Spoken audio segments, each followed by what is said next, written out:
The cold halls of Vienna's oldest asylum echoed with a strange, unsettling hum in 1847. It was not the usual noise of busy medical staff, nor the sounds of patients muttering or shuffling through their daily routines. No, this was a deeper, more sinister hum that seemed to emanate from the very walls themselves, like something buried beneath them, forgotten yet ever present. But for one patient, it was the sound of his own fear, fueled by a claim so strange, so chilling, that it would echo through the annals of history. He was not the only one who had fallen into the asylum that year, but his case was by far the most unusual. Johann Schneider, a man in his mid-30s, had arrived under circumstances that were nothing short of bizarre. He had been found wandering the streets of Vienna in a disheveled state, eyes wild with terror, muttering incoherently about the hands that had touched him, the cold steel of an autopsy table, and the chilling certainty that he had already died. Those around him dismissed him as mad, a victim of some traumatic event that had shattered his mind. But Johann was different. There was something in his eyes, something in the way he spoke, that gave weight to his words. He was not just talking about dying. He was talking about remembering it, remembering the very moment his body had been laid out on the dissection table, his chest cold, his skin pallid, his organs exposed to a sterile, indifferent world. The very thought of it was enough to chill anyone to the bone. No one could fathom how a living man could possibly remember his own autopsy. Yet Johann swore he could, and that was the beginning of the mystery that would unravel in the halls of the asylum. When Johann was first admitted, the staff paid little attention to him. He was yet another patient, another lost soul to be dealt with in the cold, clinical manner of the day. But his strange, erratic behavior soon set him apart.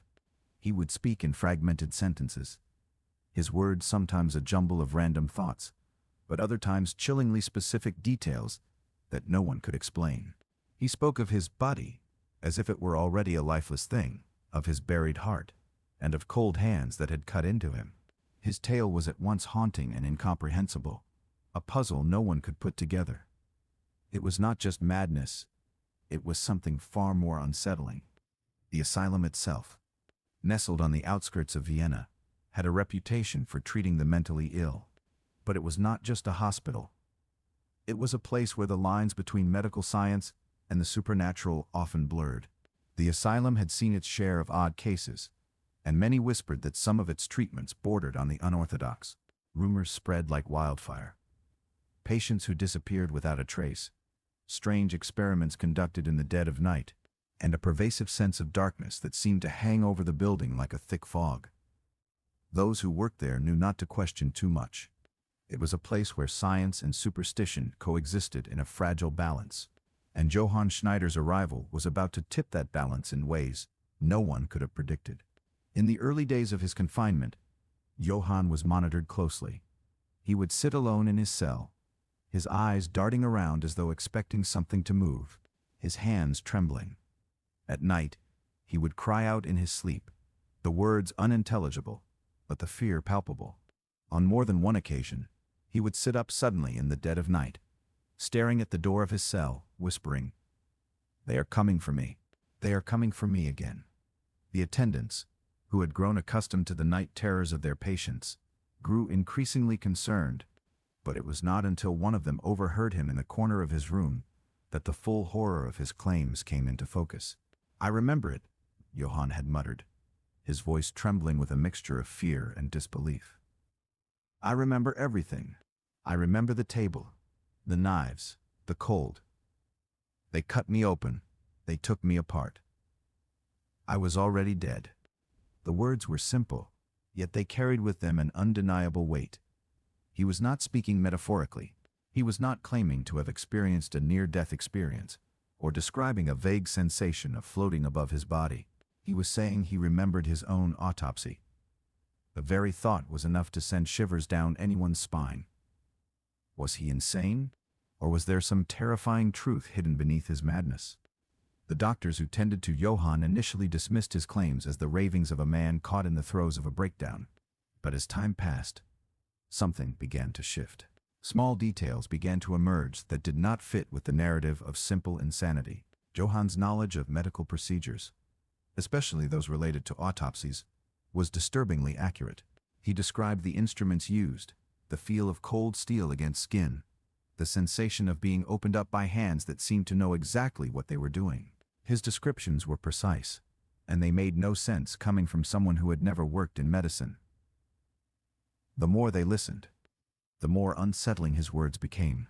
Johann spoke of the cold, sterile smell of the autopsy room, of the muffled sounds of his own body being dissected, of the chilling certainty that his soul had been left behind. He even spoke of something more troubling, the sense that he had been buried alive, that his mind had been aware, even as his body lay cold on the operating table. How could this be? How could he know these things unless he had somehow, in some unfathomable way, experienced them firsthand? The whispers soon spread throughout the asylum. Some believed Johann was simply a victim of his own mind, his terror manifesting in delusions so real that they consumed him entirely. But others began to wonder if there was something more to his story. How could a man, so clearly alive and conscious, remember something as intimate as his own death? What if Johann's mind was trying to make sense of an experience so horrifying, so incomprehensible, that his reality and his memories began to fracture? The fear that had begun to grip Johann's mind now spread like wildfire through the asylum. The staff, some of whom had witnessed strange events before, began to speculate. Perhaps Johann was the victim of a botched medical experiment, one that had left him half alive, half dead, in some twisted limbo. Others whispered about the possibility of some unearthly force, a dark power that could reach into the living and steal their memories of death. In Vienna, where the boundaries between science and superstition were often indistinguishable, nothing seemed too far-fetched. But the more they tried to make sense of it, the more elusive the truth became. Johann's mental state deteriorated further, and his once coherent accounts of the autopsy grew more fragmented. His visions became more intense. He spoke of walking through a shadowy realm, of being surrounded by cold, faceless figures who watched him with impassive eyes. He claimed to see his own body, lying on the cold metal table, but unable to move, unable to escape. The descriptions grew darker, more terrifying, as though the very act of remembering his death had unleashed something far worse. The staff, now deeply disturbed, began to question their own understanding of reality. Was Johann truly mad? Or was there something more sinister at play? As his words took on an increasingly ominous tone, some wondered if the asylum itself, this place where the line between the living and the dead seemed to blur, was a portal to something darker, something that defied explanation. Could Johann have glimpsed something beyond the realm of the living? Was he somehow trapped between life and death, unable to break free? For now, the truth remained as elusive as the whispers that haunted the asylum's walls. But Johann's story had only just begun to unfold, and the answers, if they existed, would be more terrifying than anyone could have imagined. The asylum stood at the edge of Vienna, a city steeped in history, yet ever on the cusp of transformation. The city was alive with the clamor of progress, the streets pulsing with the energy of the Industrial Revolution. But the asylum, perched like a forgotten monument, was a world unto itself. It was a place where the past and the future collided in uncomfortable, often grotesque ways. For the people who found themselves within its walls, there was no escape from the dark, suffocating silence that surrounded them. No escape from the brutal reality that their lives, their sanity, or their very souls were subject to the whims of men who thought themselves masters of life and death. Built in the late 18th century, the asylum had originally been a symbol of enlightened thinking, a place where the mentally ill could be treated with care and respect. It was designed with the latest medical advancements in mind, a sprawling neoclassical structure that housed hundreds of patients, each one locked away from society in an effort to cure their ailments. The towering stone walls seemed to stretch forever, their cold surface reflecting the grim reality of the institution inside. For those who entered its gates, the world outside might as well have ceased to exist. It was a place where the sick were forgotten, where the most vulnerable were relegated to the darkest corners of the city's psyche. The early years of the asylum's operation were marked by the pursuit of progress.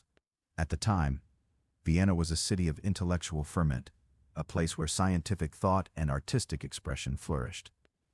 It was a city that had given birth to some of the greatest minds in history, from composers like Mozart to philosophers like Freud. Yet, despite the promise of enlightenment, the treatment of the mentally ill was still a mystery, one that even the brightest minds could not quite solve. In the early days, the asylum's physicians believed that the key to curing madness lay in a delicate balance of reason and restraint. Patients were subjected to a variety of treatments, some based in science, others drawn from the occult. The patients who found themselves within the asylum's walls were not just the victims of mental illness. They were also the victims of a society that feared what it could not understand. The doctors who ran the institution were often as mysterious as the patients they treated. They were men of science, yet they were also men of their time, bound by the prevailing beliefs that shaped the world around them. In an era when superstition still held sway over much of society, it was not uncommon for the doctors to consult occult texts or summon spiritualists in an attempt to cure the mind. These treatments were part of a broader philosophical debate that raged in Vienna and across Europe. Could madness be cured through reason alone, or was there something more to the human mind that could never be fully understood? Over time, the institution began to develop a reputation. Whispers of strange occurrences started to circulate. Patients disappeared without a trace, their names erased from the records, their faces forgotten. Staff members came and went, some leaving suddenly, others falling silent in ways that sent chills down the spines of those who remained.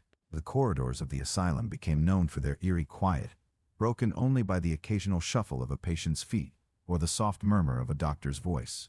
It was said that the asylum held more than just patients. It held secrets, dark and twisted secrets that no one dared to speak aloud. Among the most peculiar rumors was the story of the experiment. Some believed that the asylum had once been home to a series of unethical medical trials, experiments meant to push the boundaries of human understanding, but that ultimately crossed a line no one dared to acknowledge. These experiments were said to have involved patients who were thought to be beyond saving, those who were kept in isolation for years, subjected to strange treatments and therapies. The truth of these rumors was impossible to confirm, as records from that time were sparse, deliberately destroyed, or buried deep in forgotten archives. But the whispers persisted, and they only grew louder with each passing year. It was against this backdrop of uncertainty, of a city teetering between the rational and the irrational, that Johann Schneider was admitted. His arrival was not out of the ordinary after all. The asylum was designed to house those who were deemed to be a danger to themselves or others. Johann's case, however, was different. His background was as ordinary as could be, yet something about his descent into madness seemed to speak to something deeper, something darker. He was not a man who had been born into insanity. He was a man who had been shattered by some force beyond his control. Johann had been a respected member of society before his breakdown. A skilled tradesman, he had earned a modest living as a clockmaker in Vienna. His work was precise, his hands steady as he crafted intricate timepieces for the city's wealthy elite. By all accounts, Johann was a man of routine, his life structured, predictable, safe. But then something had changed. His colleagues described him as a man who slowly withdrew from the world, his once vibrant eyes dimming with each passing day. He began to show signs of paranoia, speaking of strange visions, a feeling as though he were being watched. At first, these thoughts were dismissed as mere eccentricities. But as they grew more intense, so did the fear that gripped Johann's heart. The turning point came one fateful evening when Johann was found on the streets of Vienna, seemingly lost and disoriented, his clothes torn and stained. He was muttering to himself, incoherent, his eyes wide with terror. The people who found him could not understand the words he was speaking, but they recognized the unmistakable signs of a man who had lost touch with reality. He was taken to the nearest hospital, where doctors examined him briefly, but they found nothing physically wrong with him. His body was healthy, but his mind was a different story. And so, Johann was sent to the asylum, where his care would fall to a team of doctors who would, in their own way, try to unlock the mystery of his mind. At first, Johann's stay at the asylum seemed to follow a predictable path. He was placed under observation, his condition carefully monitored by the staff. His behavior, though erratic, was not immediately alarming. He was, after all, just another patient with a breakdown, another mind lost in the tangled web of his own thoughts. But as time went on, it became clear that Johann was not like the other patients. His symptoms did not fit neatly into any of the established categories. He was not delusional in the way that many patients were. His hallucinations were not wild flights of fancy, but rather, they were eerily specific, rooted in details that no one could explain. The more the doctors studied him, the more they found themselves perplexed. Johann would speak of memories of things he should not have known. He would describe events in vivid detail, but these events were not things he had witnessed. They were things he had no way of knowing, things that were far too specific, too personal, to be mere fantasy. And as his symptoms deepened, so too did the mystery of his mind. What could explain this? Was it possible that Johann was simply a man whose mind had shattered under the pressure of some unknown trauma? Or was there something else at work here? Something far more insidious, something that no one could comprehend. As the investigation into Johann's condition continued, the asylum's atmosphere grew heavier, more oppressive. Staff members began to feel an unease that they could not quite shake, as though something unseen was lurking just beyond their reach. It was not just Johann's condition that unsettled them, it was the way in which he seemed to draw them into his strange world, the way in which his words seemed to hint at something far darker. The asylum itself, with its long history of secrets and rumors, seemed to hold its breath, as if waiting for something to happen. And Johann, in his quiet, terrified way, seemed to be the key to unlocking that mystery. The city of Vienna, a place known for its intellectual and cultural achievements, had never fully embraced the mysterious side of its own history. The people of Vienna were often more inclined to trust in reason and science than in superstition or the unknown. But as Johann's case grew more complicated, it seemed as though the lines between the rational and the irrational were beginning to blur. In a city built on logic and progress, was it possible that there were forces at work beyond human understanding? And if so, what role did Johann Schneider play in this unsettling puzzle? The answers, as they would soon discover, were not what anyone expected. Johann Schneider's descent into madness was not something that could be traced to any single event, nor could it be easily understood through the typical lens of psychiatric theory. His background, as far as anyone could tell, was unremarkable. He had been born in Vienna, the son of a modest merchant, and had grown up with a deep respect for hard work and routine. Johann had always been a quiet, methodical man, known for his skill as a clockmaker, precise, meticulous, and calm. His life, for the most part, had been one of order. Each day, he followed the same path. The morning ritual of opening his shop, the steady rhythm of his hands as they worked with fine tools, and the occasional visit to the local tavern, where he would sit quietly with friends and share stories.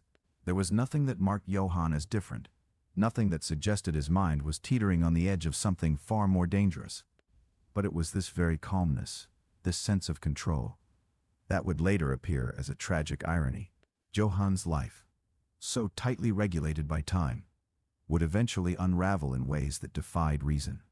It was as though something beyond his understanding had slipped into his mind, dislodging his sense of reality and replacing it with something far darker and more inexplicable. What had happened to him? How had a man so grounded, so deeply entrenched in the mechanics of his work, come to believe that he had been dissected and laid bare on an autopsy table, his own body turned into a cold and lifeless thing? And, most troubling of all, why did he claim to remember it so vividly? The answer was not immediately clear, but the truth began to take shape as Johann's behavior grew more erratic. His colleagues had been the first to notice the subtle changes. At first, it was just a small thing, an offhand comment, a glance that lingered too long. Johann had begun to withdraw from the people around him, spending more and more time alone in his workshop, staring blankly at the clocks and watches that surrounded him. His conversations, once marked by a certain charm and wit, grew shorter, more distant. The spark of his former self seemed to flicker and die. It was not just that Johann became quieter. It was the growing sense that something had begun to gnaw at him from the inside. Something he could not control. And then came the moment that marked the final shift. Johann had been working on a particularly delicate piece, an intricate pocket watch for a wealthy client. His hands, usually so steady, were shaking as he worked, the tools slipping and falling from his grasp. His face, once calm and composed, was now marked by a nervous tension that seemed foreign to him. He had snapped at a colleague who had asked about the progress on the piece, his words sharp and disconnected. His colleague, taken aback by the sudden outburst, tried to calm him down, but Johann merely stared at him with wide, unblinking eyes. It was in that moment that something inside Johann seemed to break. The facade of his normal life cracked, and the darkness that had been slowly taking root inside him finally emerged. For the first time, Johann spoke of what had been haunting him. He told his colleague that he no longer recognized the world around him. He spoke of a coldness, a suffocating chill that seemed to follow him wherever he went. He described visions of his own body pale, lifeless, and stretched out on a cold metal table. He spoke of dissection, of strange hands working with ruthless efficiency to open him up, to expose the innermost workings of his body. But it was not just a dream or a hallucination. Johann spoke of it as though it were a memory, something he had experienced with undeniable clarity. He spoke of his death, his own death, as though it had happened in the recent past. He even described the sounds of the room, the sharp snip of the surgeon's scissors, the muffled shuffle of feet on the tile floor, the dull scrape of metal instruments on his skin. The descriptions were not the ramblings of a madman. They were disturbingly coherent, almost too precise for a mind gripped by delusion. Johann spoke of things that no one could have known unless they had been present during an autopsy, a process most people, even doctors, could only comprehend through second-hand knowledge. And yet Johann's words were chilling in their specificity. He spoke of the sensation of being sliced open, of feeling the cold air rush into his body, as though he had been opened to the world in some terrifying way. And then, in the midst of his confession, Johann would fall silent, his eyes wide and distant, as though he were reliving the moment all over again. His colleague, uncertain of how to respond, had tried to offer some comfort. He suggested that Johann might be experiencing some form of breakdown, that the stress of his work and the pressures of life had taken a toll on his mind. But Johann would not be consoled. He became increasingly obsessed with his memories of the autopsy, insisting that it had really happened. His behavior became more erratic, his mood swings more pronounced. He began to withdraw from his friends, isolating himself in his workshop for hours on end, his hands trembling as they worked on his clocks. And then, one fateful evening, Johann vanished. He was found days later on the streets of Vienna, disheveled and incoherent. His clothes were torn, his eyes wide with fear, and his hands were covered in dirt, as though he had been digging in the earth. He was muttering to himself, the words tumbling out in a frantic, nonsensical stream. He spoke of being dead, but alive, of cold hands that had touched him, and of the table. Those who found him did not know what to make of it. Some believed he had simply gone mad, while others thought he had become the victim of some unspoken trauma. Whatever the cause, Johann was taken to the hospital, and from there to the asylum. Once inside the asylum, Johann's condition only worsened. The doctors and attendants were baffled by his case. He was placed under observation, his every word and action carefully scrutinized. His behavior was erratic, his speech disconnected and fragmented. Yet his claims remained consistent.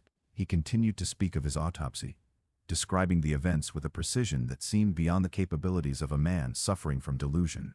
His insistence that he had already died, that he had been laid open and dissected, only grew stronger as time went on.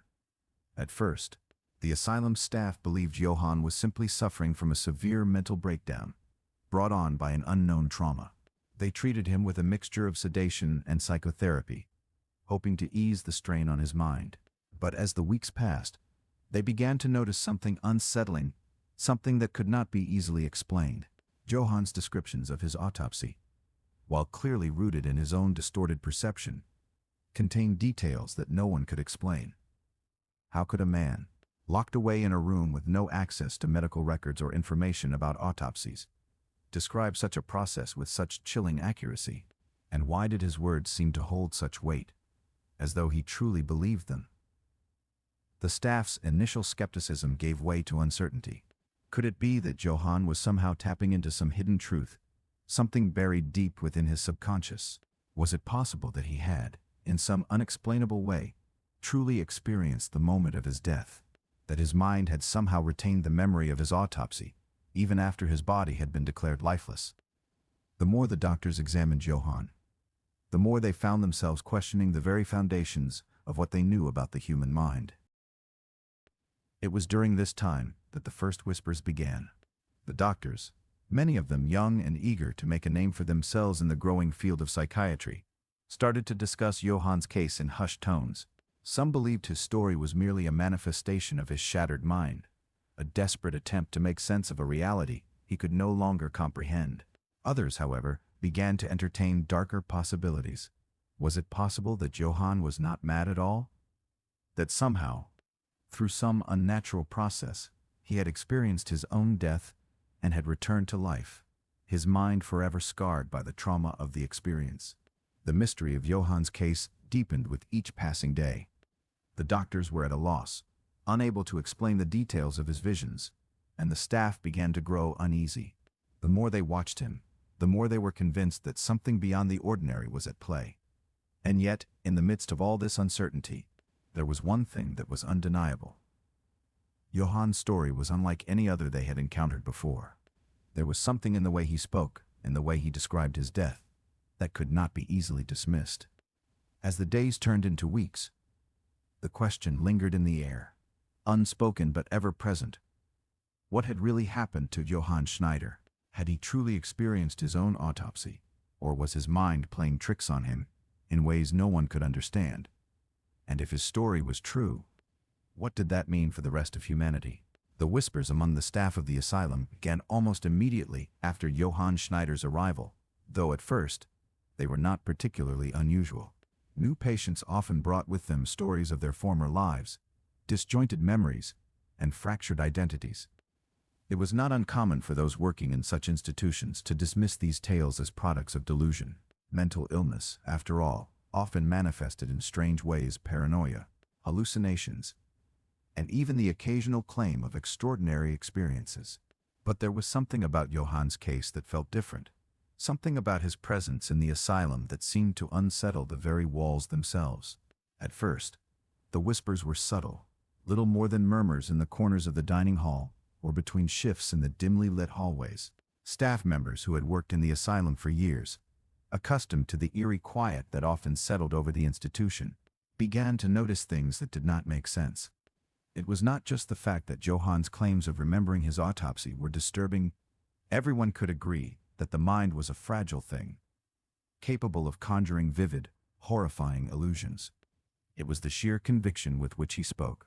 The patients in the asylum were often emotional, fragmented in their thoughts, but Johann's words seemed too coherent, too real to be dismissed as the ramblings of someone lost to madness.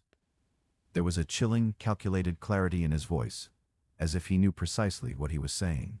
As Johann's story spread among the asylum staff, a divide began to form. Some believed that his tale of the autopsy was merely the product of his fractured mind, a delusion, perhaps brought on by an overwhelming sense of guilt or terror. These medical professionals, though disturbed, were firm in their belief that they could reason with him, that his mind would eventually heal with proper care and treatment. But others, more inclined to see patterns in the world of the unexplained, were not so sure. They could not shake the feeling that there was something more to Johann's story. His recounting of the autopsy, the precise details, the coldness he described, and the undeniable fear that seemed to cling to him, these were not the musings of a man simply lost in his own mind. These were memories of an experience so intimate, so terrifying, that they seemed to cross the boundary between reality and something far darker. It was not just Johann's words that unsettled the staff, but his behavior. He often spoke of being trapped in some kind of limbo, of existing in a state between life and death. His description of the sensation of being cut open, his body laid bare by strangers, seemed to have a tangible effect on those who heard him. The words hung in the air like a dark fog, settling over the minds of the listeners, making them question the very nature of life and death. And strangely, the more Johann spoke of his memories, the more he seemed to retreat into himself.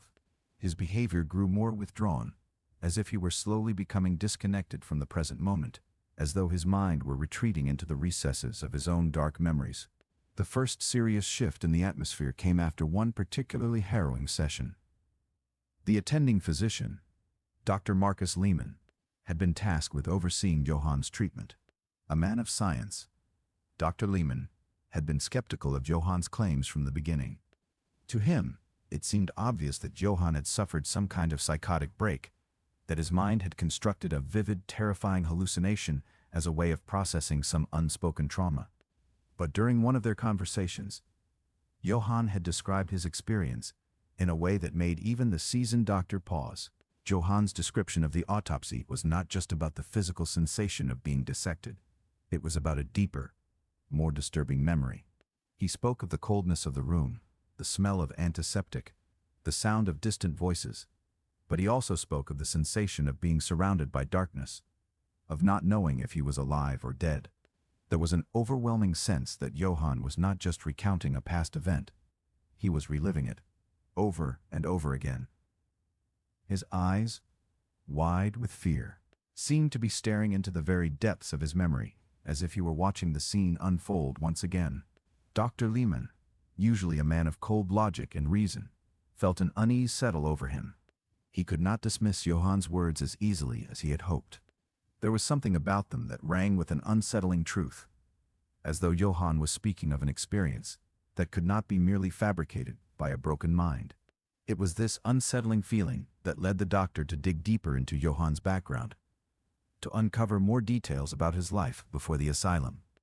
The investigation into Johann's past proved to be both enlightening and deeply disturbing. At first glance, his life appeared unremarkable. He had been born in Vienna, the son of a modest craftsman, and had spent his adult life as a clockmaker. He had a small but successful business, and there was no indication that he had ever been involved in any unusual or criminal activities. His relationships were not particularly notable, and he had no known enemies. It was, in fact, this ordinariness that had made Johann's case so perplexing. How could a man who had lived such a simple, peaceful life have fallen into such a profound state of madness? But as the investigation continued, darker details began to emerge. Johann had been a member of a secretive social group, a circle of intellectuals and mystics who gathered occasionally to discuss philosophy, science, and the unknown. Some of these men were well known in Vienna's intellectual circles, but most were little more than obscure figures with an interest in the occult and esoteric practices. Johann's involvement in these meetings, though not widely known, had been well documented in the few records that remained. He had been particularly interested in the boundaries between life and death, the concept of the soul, and the possibility of life after death.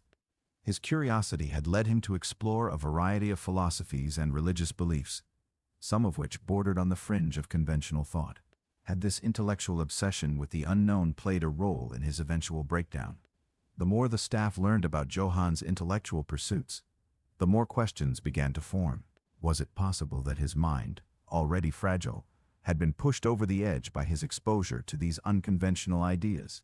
Had his obsession with death and the afterlife led him to entertain notions that were too far removed from the rational world, too disconnected from the reality he had once known?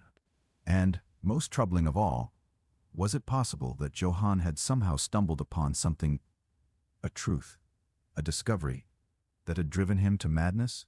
A truth that could explain his strange and disturbing memories of his own autopsy? As the days passed, Johann's condition grew more and more severe. He would often be found in his cell, sitting motionless, his eyes fixed on some invisible point in the distance, as if he were trapped in a vision of the past. His speech became more fragmented, his thoughts disjointed, but his claims about his death persisted. He spoke of the autopsy with the same eerie calm, repeating the details of the procedure, as if they were etched into his very soul. He spoke of feeling himself slip away from his body, of seeing the surgeon's hands as they worked, of hearing the muffled voices of those around him. But there was one detail that haunted him more than any other: the sensation of being buried alive. Johann would speak of his own body lying cold and still on the table, but his mind still conscious, still aware, trapped in the dark, suffocating space of the tomb. The staff, increasingly unsettled by Johann's behavior, began to question what they were witnessing. Was this truly the result of a broken mind, or was there something else at play? Some began to speak in hushed tones, suggesting that Johann's memories might not be entirely fabricated. Could it be possible that he had, in some way, actually experienced his own death? That the boundaries between life and death had somehow become blurred for him? And if this was the case, what did that mean for the rest of them? For the doctors and staff who had spent their lives treating the mentally ill, believing in the absolute certainty of life and death. The growing fear that Johann's claims might be more than delusion began to spread, slowly at first, but with increasing intensity. The whispers reached a fever pitch one night when a particularly harrowing incident occurred. Johann, in one of his more lucid moments, had begged to speak with Dr. Lehmann. When the doctor arrived at Johann's cell, he found the patient staring at him with a desperate intensity, his eyes wild and frantic. Johann's voice, though weak, trembled with emotion as he asked the doctor, "What if I am not the only one?" His words were cryptic, but they carried a weight of fear that was impossible to ignore. "What if there are others?" he whispered. "What if we are all trapped here, caught between life and death, in some way we cannot understand?" Dr. Lehmann, unable to offer any logical explanation, could only look at Johann with pity. But deep down, the doctor began to wonder. What if Johann was speaking the truth? What if the line between life and death was not as clear as they had always believed? Could there be some deeper truth about the human experience, one that they had failed to grasp in all their years of study? The fear that something larger, something far more incomprehensible, was at work here began to sink into the heart of the asylum. As the days stretched into weeks and then months, the tension within the asylum continued to grow. The other patients, some of whom had witnessed Johann's bizarre behavior firsthand, began to whisper about him behind closed doors. They spoke of his strange ramblings, his violent outbursts, and the terrifying conviction with which he spoke about his own death. The more Johann shared his memories of the autopsy, the more isolated he became, both from the staff and the other patients. His once dignified demeanor had withered into something almost otherworldly, a hollow shell of a man trapped in his own mind, reliving the same terrifying visions over and over again. In the beginning, the asylum's physicians, guided by their training and rigid belief in medical science, had tried to address Johann's case with the usual treatments. He was given a combination of sedation and various forms of psychotherapy, aimed at reducing his agitation and allowing him to reconnect with reality. They hoped that by calming his mind, Johann would eventually regain some semblance of rationality, but the treatment seemed to have little effect. The medications dulled his outward symptoms, but they did nothing to quiet the torrent of strange thoughts that churned within him. The autopsy memories persisted, his descriptions growing more vivid and more insistent, as though Johann could not escape the images seared into his consciousness. The staff began to wonder if perhaps they were dealing with something more than just a mental breakdown. As Johann's story spread, many of the doctors started to entertain the possibility that there might be something more than madness at work here, something beyond their understanding. But this was a dangerous thought, one that could not easily be entertained in the world of 19th-century medicine, where science and reason ruled every diagnosis and treatment plan. To entertain the idea that Johann had somehow experienced his own death trapped in the body of the living was to open the door to questions that no one could answer. The tension reached a breaking point when Dr. Marcus Lehmann, the lead physician in charge of Johann's case, began to experience his own doubts. Dr. Lehmann, a man whose career had been built on a foundation of empirical evidence, had been unwavering in his belief that Johann's memories of the autopsy were nothing more than the product of an unstable mind. But as Johann's behavior grew more erratic and his claims more persistent, Dr. Lehmann found himself questioning the very nature of his own beliefs. He had seen firsthand the effects of trauma on the human mind, but never had he encountered a case like Johann's. The memories were too specific, too detailed, and Johann's descriptions of his autopsy felt far too real to be dismissed as delusion. At first, Dr. Lehman tried to ignore the nagging sense of unease that was building inside him. He told himself that he was simply dealing with a particularly severe case of psychosis, a condition that could be treated with patience and the right medical interventions. But the longer he observed Johann, the more it became clear that something else was at play. Johann's sense of time had begun to break down. He would speak of his death as though it had happened the day before, only to follow up with a description of events that had occurred long before he had even arrived at the asylum. The contradictions in Johann's story were maddening, yet there was an undeniable authenticity in his voice, a depth of emotion that made it impossible to fully dismiss. The moment that changed everything for Dr. Lehman came during one of his nightly rounds. He had been making his usual circuit through the cells when he came across Johann sitting alone in the dark corner of his cell. Johann was staring at the stone wall, his face pale and drawn, his eyes fixed on some distant point that no one else could see. The doctor approached cautiously, unsure of what to expect.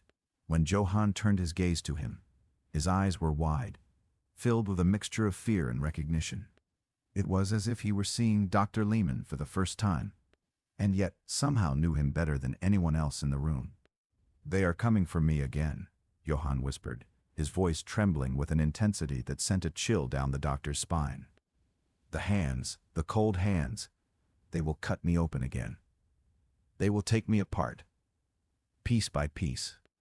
Dr. Lehman felt a tightening in his chest as he listened to Johann's words. He had heard similar things before, but something about this moment felt different. It was as if Johann were not just recounting an event from the past, but reliving it in real time, as though the horrors of the autopsy were happening again, before his very eyes. It was an experience that no doctor, no matter how well trained, could ever truly understand. The idea of a man remembering his own dissection, his own death, was something that defied all logic and reason.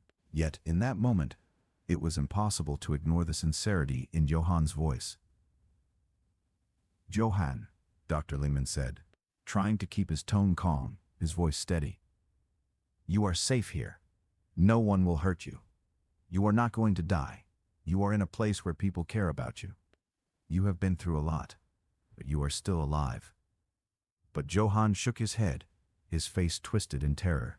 "I was dead," he insisted, his words growing more frantic. "I remember it. I remember being gone, lying on the table, cold and lifeless. They took me apart. They knew everything about me. They knew everything." Dr. Lehman could not deny the chilling effect that Johann's words had on him. He had dealt with patients who had suffered from a wide range of delusions, some far more bizarre and frightening than anything Johann had described. But there was something unsettling about Johann's memories. They were not the disjointed fantasies of a disturbed mind. They were structured, coherent, and disturbingly detailed. Johann's insistence on the reality of his experience made it impossible to dismiss him outright, and yet the idea that a man could remember his own autopsy was simply too preposterous to believe. The doctor, in the face of Johann's growing desperation, felt his own sense of reason slipping away. In the days that followed, Johann's behavior took a turn for the worse. He became more withdrawn, more isolated, speaking less and less to the other patients and refusing to interact with the staff unless absolutely necessary. His mood swings grew more extreme, and he began to suffer from violent outbursts, his body trembling uncontrollably as he relived the horrific images of his own autopsy. At times, he would fall into a catatonic state, his body rigid and unresponsive, as if trapped in the moment of death that he claimed to remember so vividly. The staff, who had once believed they could treat his condition with patience and care, now found themselves overwhelmed by the intensity of his suffering. And yet, despite the medical interventions, despite the drugs and therapies administered to calm his mind, Johann's memories of his own death only seemed to grow stronger. It was as though his mind had become locked in a loop, unable to escape the haunting images that plagued him day and night. His words were no longer just a cry for help. They were a desperate plea for validation, a call for someone, anyone, to acknowledge the truth of what he had experienced. The other patients in the asylum, who had once observed Johann's strange behavior from a distance, began to take notice of his increasingly erratic state. Many of them, already troubled by their own fragile grip on reality, began to speak in hushed tones about Johann's claims. Some believed that he had truly been to the other side, that he had experienced death and come back to tell the tale. Others, more skeptical, dismissed him as a madman, a victim of his own tortured mind. But the longer Johann's stay at the asylum stretched on, the more people began to wonder if there was more to his story than anyone could understand. The isolation that Johann had felt in the early days of his stay in the asylum now seemed to be giving way to something else, a strange, almost magnetic pull that drew others into his world. The staff, who had once tried to maintain their professional distance, began to speculate among themselves. Could there be a kernel of truth in Johann's words? Could it be that his mind had somehow slipped between the veil of life and death, experiencing something that no one had ever witnessed before? The more the staff discussed it, the more the doubts began to creep in, chipping away at the foundation of reason and logic that had once seemed so solid. Dr. Lehman, however, found himself at an impasse.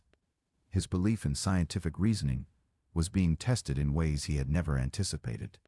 As much as he wanted to dismiss Johann's claims as the product of a fractured mind, a part of him deep inside, in the quiet recesses of his own thoughts, began to wonder. What if Johann had not gone mad at all? What if there was something to his story that no one had yet understood? What if, in some incomprehensible way, Johann had truly experienced something that defied the natural laws of life and death? As the days dragged on, the intensity of Johann Schneider's condition began to escalate in ways that no one could have anticipated. The staff at the asylum, initially hopeful that time and medical treatment would bring clarity or relief, found themselves ensnared in the thickening web of his disturbing behavior. His claims of having been dissected on an autopsy table, his vivid memories of a life and death experience, only became more ingrained in his mind, so much so that they began to permeate every interaction. Johann's mind seemed locked in a perpetual loop, a cycle from which there was no apparent escape. It was not just the words he spoke, although they were deeply unsettling. It was the way he spoke them, the trembling voice, the faraway gaze, the terrified expression that flickered across his face whenever he described the autopsy, as though the experience was happening again in real time. This repetition of traumatic memories seemed to take a toll on Johann's physical health. His once healthy frame, which had been that of a diligent craftsman, began to thin. His cheeks hollowed out, and his skin became pallid and sallow. He would often sit motionless in his cell for hours on end, his eyes locked in a glassy stare, as if in a trance. His body seemed to shut down, as if it were trying to escape the overwhelming terror that gripped him. His hands, once steady as he had worked with delicate tools, trembled uncontrollably, as though the very act of existing had become a painful, unbearable task. The asylum staff, now deeply divided on how to proceed, grew increasingly desperate. Some of the doctors, those who had initially believed Johann's claims were nothing more than the delusions of a fevered mind, began to soften their stance. The persistence with which Johann spoke of his autopsy, the specificity of his details, gnawed at their scientific reasoning. There were elements to his story that did not make sense. How could a man know such intimate details of his own dissection? How could he describe the precise angle at which the scalpel cut into his skin, the exact position of the hands that had operated on him, the eerie calm that had descended upon him as he lay on that cold, unforgiving table? It was impossible to dismiss Johann's descriptions outright, and so, as the weeks turned into months, the doctors began to entertain the possibility that Johann might be experiencing something that no one had yet fully understood, a phenomenon that lay beyond the confines of reason and science. Could it be that Johann was not merely a man suffering from a mental breakdown, but someone who had somehow crossed into the realm of the unknown? Was it possible that his memories of death were not entirely fabricated, but instead were fragments of some inexplicable truth, some knowledge that had been imparted to him from a place beyond the physical world? One evening, Dr. Marcus Lehmann, the head physician who had been assigned to Johann's case, decided to confront the issue head-on. For months, he had observed Johann's spiraling descent, had listened to his claims, and had watched him deteriorate before his eyes. Dr. Lehmann had, for the longest time, attributed Johann's symptoms to the kind of severe delusion that could sometimes grip a person in the throes of mental collapse. But with each passing day, the doctor's skepticism waned, replaced by a creeping uncertainty. What if, in some strange way, Johann had experienced something far beyond the scope of human understanding? Dr. Lehmann decided to sit down with Johann, alone, in the dim light of the asylum's isolated room. There had been numerous sessions between them before, but this time, it felt different. This time, Dr. Lehmann was no longer approaching Johann as a case to be solved through medical intervention alone. There was a heaviness in the air, an unspoken tension that seemed to stretch between them. Johann sat motionless on the small cot in his room, his eyes fixed on a spot on the wall, his body slumped as if weighed down by some invisible burden. For a long moment, the two men simply stared at each other, the silence stretching thin between them. It was Johann who spoke first, his voice low and hoarse. "You do not believe me, do you?" he asked, his words more of a statement than a question. He did not look at Dr. Lehmann as he said it, but the doctor could hear the quiet despair in his voice, the resignation that had set in after months of trying to convey his truth to those who could not, or would not, believe him. "Doctor." Lehmann remained silent for a moment, unsure of how to respond.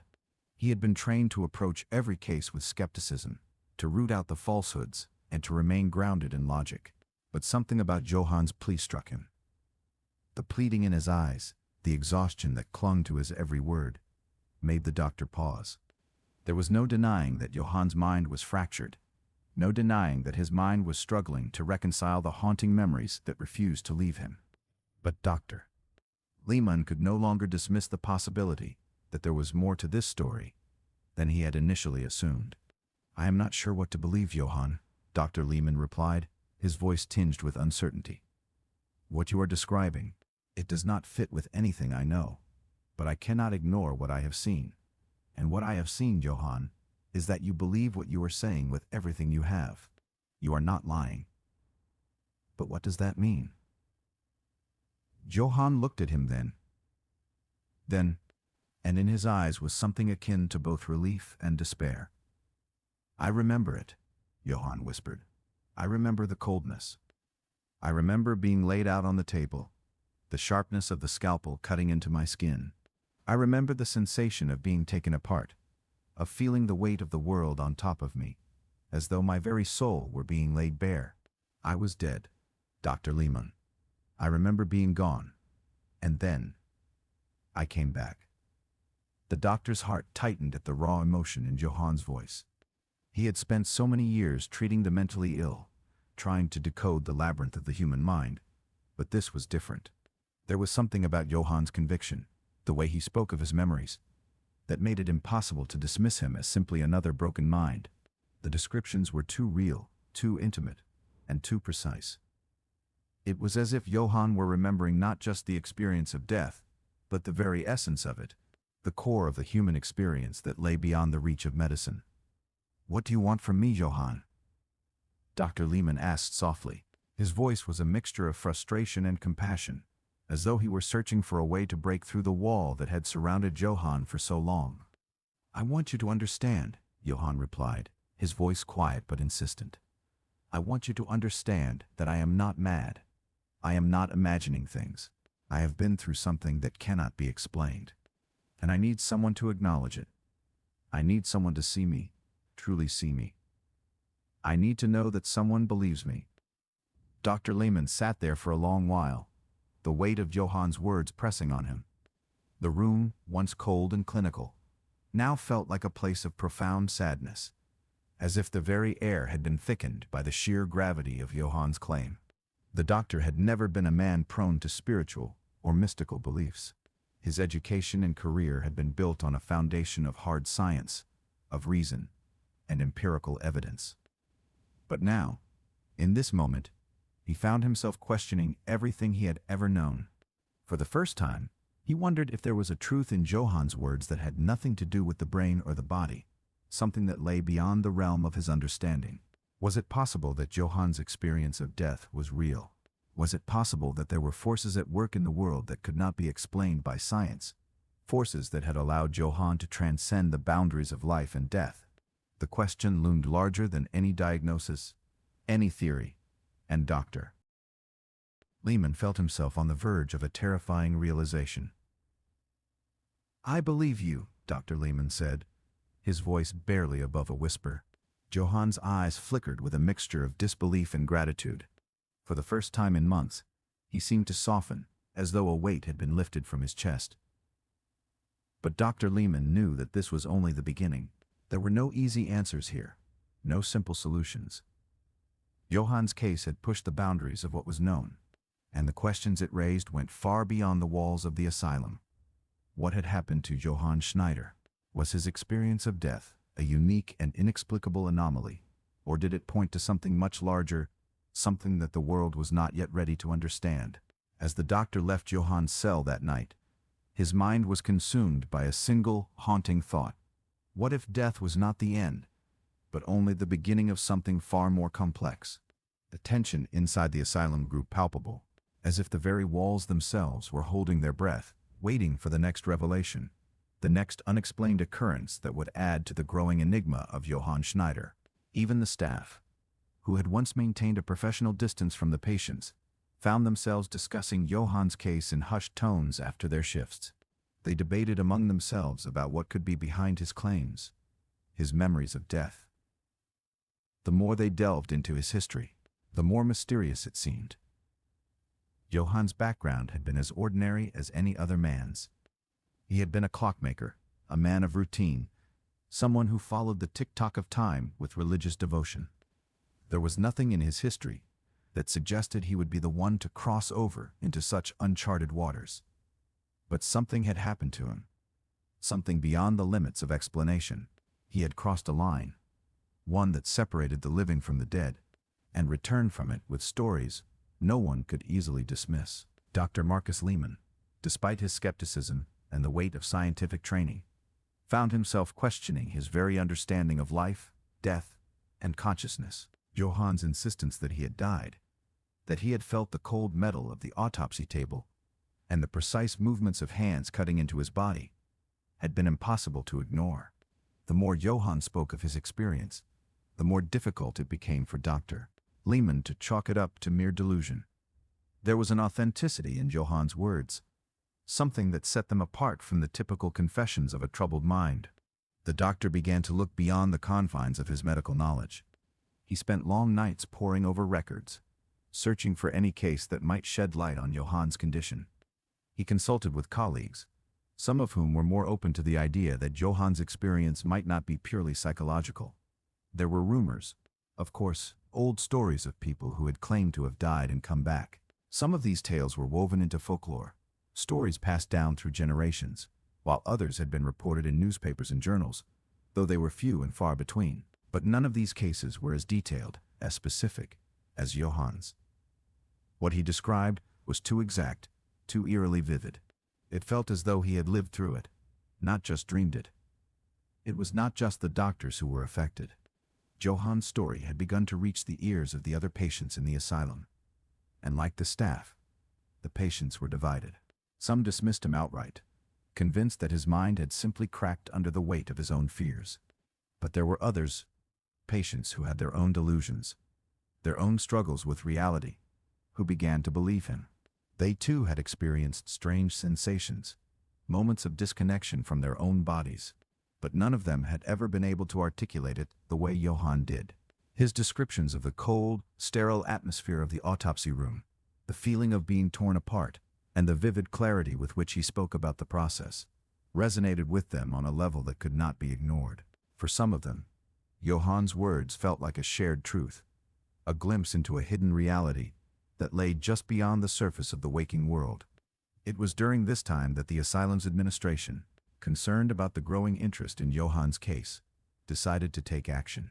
They feared that the increasingly strange behavior of their patient was starting to disturb the other inhabitants of the asylum. The administrators ordered a full evaluation of Johann's condition, bringing in specialists from outside the institution. They wanted to be sure that he was not a threat to himself or to others, and that he was receiving the proper care. A team of doctors was dispatched to perform a battery of tests, to examine every aspect of Johann's mind and body, in the hopes of finding some explanation for his condition. The tests were exhaustive. Johann was subjected to a series of psychological evaluations, memory tests, and even physical examinations. Doctors checked for any signs of brain damage, mental illness, or neurological disorders that could explain his symptoms. They found nothing that could definitively account for the vivid memories of his own autopsy. Johann's health was deteriorating, but not in a way that was immediately attributable to any known medical condition. His body seemed to be shutting down in a manner that could not be explained by the usual causes. He continued to lose weight, his features becoming increasingly gaunt, his eyes sunken and hollow. His once strong hands shook uncontrollably, and he would often lapse into moments of deep silence, staring into space as if reliving some distant, terrifying moment. Despite the growing concerns among the staff and the efforts to understand Johann's condition, there was one thing that became clear. Johann's experience was not simply a product of mental illness. The more the doctors examined him, the more they were forced to confront the reality that there were no clear answers, no definitive diagnosis that could explain his memories. Some of the more open-minded doctors began to entertain the idea that Johann's case was more than just a medical mystery. It was a metaphysical one. They began to explore the possibility that Johann had, in some inexplicable way, experienced death and returned to tell the tale.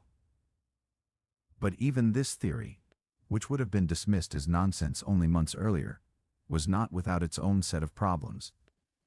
The issue was that there was no way to prove Johann's claims. No way to verify his story beyond his own word. He could not provide any tangible evidence to support the idea that he had been dissected, that his body had been opened up and studied by surgeons. There were no records of his death, no reports from any medical personnel who could have witnessed such a thing. And yet, despite the lack of physical proof, Johann's story continued to resonate with those who heard it. His words were consistent, his descriptions precise.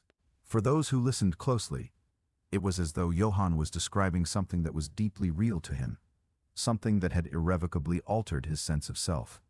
As the weeks turned into months, Johann's physical and mental state continued to decline. His body grew weaker, and his mind became more fragmented. He would speak in fragmented sentences, his thoughts scattered, but always returning to the same central theme: his autopsy, his death, the cold sensation of being cut open and disassembled. He would repeat these words over and over, as though he were trying to make sense of them, as though he were trying to prove something to himself or to those around him. His behavior became more erratic. He would sometimes scream out in the middle of the night, his voice filled with terror, as if he were reliving the moment of his dissection. At other times, he would retreat into complete silence, his eyes vacant, as if he were trapped in a memory that he could not escape. The asylum staff had grown accustomed to Johann's outbursts, but they were not prepared for what came next. One night, as the winter months began to settle over Vienna, a sudden and violent storm swept through the region. The winds howled outside the asylum, rattling the windows and sending the trees in the courtyard into a frenzy. The storm was so fierce that the power to the building was knocked out, plunging the entire asylum into darkness. It was in the midst of this chaos that Johann had a breakdown. The exact details of what happened that night are unclear, but according to the staff, Johann was found in his cell, screaming at the top of his lungs. His body was shaking uncontrollably, his face contorted in terror. He spoke of the cold hands once again, describing them in a voice that was filled with desperate fear. But what was most disturbing was the way Johann described what he believed was happening. He claimed that the autopsy was happening again, right then and there. He screamed that he could feel the scalpel slicing through his skin, the cold steel pressing into his flesh, the sharp pain of being opened up and dissected. His body was physically shaking as though he could feel it all, as though he were reliving the moment once more. The staff rushed to his cell, trying to calm him down, but nothing they did seemed to help. Johann continued to scream, his voice hoarse, his words becoming more frantic with each passing second. It was in that moment, as Johann's screams echoed through the hallways of the asylum, that Dr. Lehmann realized just how far gone his patient had become. No amount of medicine, no amount of therapy, could bring Johann back from the precipice he had reached. It was as though Johann had become a prisoner of his own mind, trapped in a nightmare that he could not escape. And as the night wore on, and the storm raged outside, the doctors and staff could only watch helplessly as Johann's grip on reality slipped further and further away. Despite the chaos, Dr. Lehmann knew there was no turning back. Johann had become the very embodiment of the mystery he had once tried to rationalize.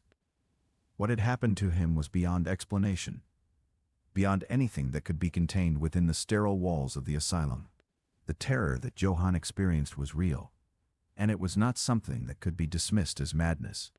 It was as if he had crossed a threshold, one that no one had ever anticipated, and in doing so, had uncovered something that no one could fully comprehend. The storm finally subsided, but Johann's torment continued. The asylum staff remained on high alert, but no amount of care or intervention could undo the damage that had been done. Johann Schneider, the man who claimed to have died and returned to life, was no longer just a patient. He had become a symbol, a living testament to the unknown. The mystery of his condition, the enigma of his experience, would linger long after he was gone. And for those who had witnessed his descent, it would remain a question that could never truly be answered. Was Johann mad? Or had he discovered something that lay beyond the grasp of human understanding, a truth that could never be revealed? Only Johann knew, and his silence, like the storm, would be the last word on the matter.